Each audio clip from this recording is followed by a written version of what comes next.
Hey everybody, welcome back to Who's Your Jedi here with another review for you.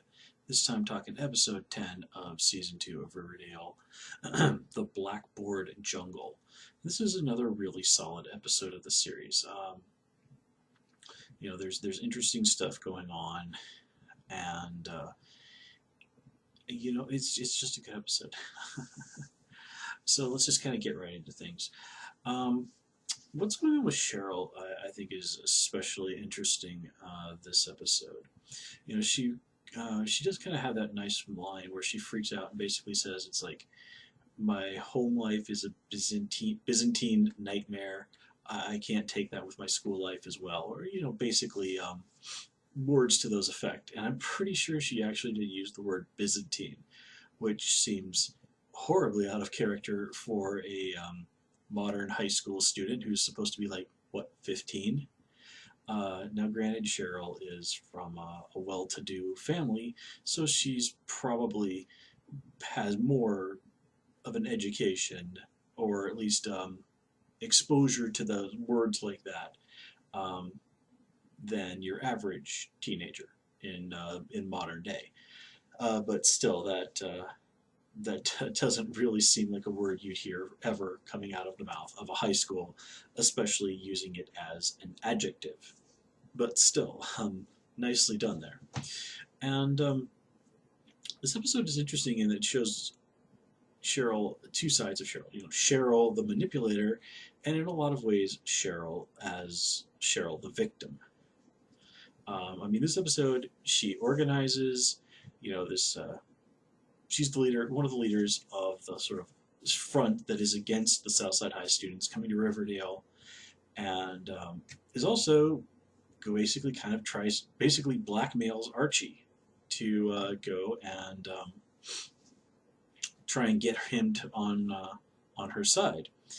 And if you stop and think about that for a moment, she is blackmailing the boy who saved her life, who literally pounded through ice with his bare hands till they were bloody and pulled her out of a freezing river after she had tried to commit suicide, and she is blackmailing him just a couple of months later. I mean, it takes a special kind of messed up to be willing to do something like that. And never mind that his girlfriend is also, a girl that really led the charge in saving Cheryl from being raped. And she is using his love for her to blackmail him. I mean, if you really stop and think about this situation, it is an enormous sign of just how emotionally and ethically messed up Cheryl is. And yet, we don't lose our sympathy for Cheryl because we see the side of her that is Cheryl the victim. She's in this situation where, oh my God, my mother is basically working as a prostitute. Granted, it's probably a high class or at least expensive prostitute, but still, your mom being a hooker for a living can't be a fun experience. And Cheryl's mom even says, I'm doing this because you went and blew all of our money so that you could have a merry little Christmas. And then when Cheryl finds a way to kind of get the money, so it's like, Mom, you don't have to do this anymore. Her mom normally says to her, she said earlier in the episode, like, yeah, back before I married your father, I had quite a lot of fun with the boys, and I did it for free. Why shouldn't I get paid? And then after Cheryl gets the money and says, like, Mom, you don't have to do this anymore. Her mom's like, well, I don't, but I'm gonna because it's fun. Which, yeah, you kind of do get the impression that Penelope is enjoying herself, but that she's also enjoying just making Cheryl miserable. Granted, Cheryl did more or less threaten to murder her and set the family home on fire. So, yeah, Penelope has legitimate reasons to be pissed at her daughter. But here, she's more or less just tormenting Cheryl for the fun of tormenting Cheryl. It's like, oh yeah, well, you threatened me and you caused me problems. Well, guess what? I'm going to do that right back to you. Which is unfortunately how the Blossom family works. And again, you can kind of see another example of how messed up Cheryl is when she goes and gives her mom the check. She basically says, like, she even calls her mother mommy. And she even makes it a point to sound kind of like a child. It's like it just again shows you that on so many levels, Cheryl is emotionally, in many ways, stunted and damaged. So you can't help but feel sorry for her at times. And one nice touch I liked on the show is that when she's coming clean with Archie and Veronica, she's wearing a brooch in the shape of a spider. And it's not terribly subtle here, but you can't help but think of it. Like that's in a lot of ways Cheryl. She's at the center of this big web, and she's trying to pull those strings to get what she wants. Um, but in some ways, Cheryl is also caught in other people's webs, like particularly her mother's. So it's a nice symbol that Cheryl is is at the end of the day, Cheryl's a manipulator. I mean, never mind what's going on with Josie, which hasn't been touched on for a while. That's how the Blossoms work. They manipulate people to get what they want, even people who have helped them. So yeah. Um, Another good point though for Cheryl though is that when she's talking to Archie about what happened with Veronica and Nick, and she says like, "Look, Veronica, I understand why you're mad that Veronica didn't tell you about Nick attacking her, but that was her right. It was her right to make that choice." And on this point, Cheryl is correct. That was that's Veronica's business. She's not obligated to tell Archie about what happened. On the other hand, it's pretty hard not to understand why Archie is pretty upset to hear this. I mean, hey, a guy tried to rape his girlfriend, and his girlfriend had kept that from him. But Archie at least has the sense not to be angry at Veronica. I mean, I think he gets why she didn't tell him. Probably just to keep Archie from completely flying off the handle and probably trying to kill Nick. Which, if you think about it, given that we've seen Archie go out and buy a gun this season, he really might have done. But still, so this is a nice hit here. You understand why Archie is angry, but you also kind of understand why Veronica kept this from him. And again, I do like that they showed that Archie had the maturity not to blame Veronica on this one. And that they did point out that, yes, it's understandable why keeping something like this one from your significant other is probably not a good idea, but at the end of the day, it is Veronica's choice. In that situation, you are not obligated to. That said, it's probably wise to be upfront and come clean on situations like that. But nonetheless, I am glad that they pointed out that that was Veronica's business and it was her choice to do that. The scene with Nick and Archie, that was also really nicely done. And you see that Nick is really not a redeemable character. He just more or less says like, "Oh, you want money? Pfft, checkbooks on the table." And this leads to Archie literally beating a guy with 2 broken legs who's laying in a bed. I mean, yeah, Nick is a complete bastard, but beating up a guy with 2 broken legs while he's lying in bed, man, that's just there's just no way you can justify that. I mean, if I was reading like a Punisher story, yeah, I would be intensely amused and think and enjoy it. But it's if somebody actually did that in real life, it'd be like, okay, this person is a real slime ball, but you can't go around just doing those sort of things to people, even if it does genuinely feel like they're awful people who do deserve stuff like that. I mean, that's just not the way civilized people are supposed to act. Let's see. What else do we have to talk about this episode? Jughead. I do like that Jughead quite correctly senses that, hey, there's something fishy about all of this. I mean, the idea it's like, wait, we're shutting down this entire school because somebody had a meth lab in the basement? Now, granted, meth labs are all full of all kinds of super toxic stuff, and yeah, that's bad. But still, I can't imagine that a better solution wouldn't be to just like hire an experienced hazmat team or something to go down there and clean it up. So yeah, Jughead is completely right in saying like, hey, wait a minute, shutting down the entire school over this doesn't make sense. And we see the scene with the lodges and Mayor McCoy that yeah, this is totally just a, this is total BS to get cheap land for the lodges, and that the mayor is getting a commission, aka a bribe, to be a part of this. And she's basically like, I'm going to have to endure a real storm of this, so that had better be some really serious money. And you have to imagine, yeah, she's probably going to need that serious money because there's going to be parents on both sides of town who are going to be really, really pissed about this.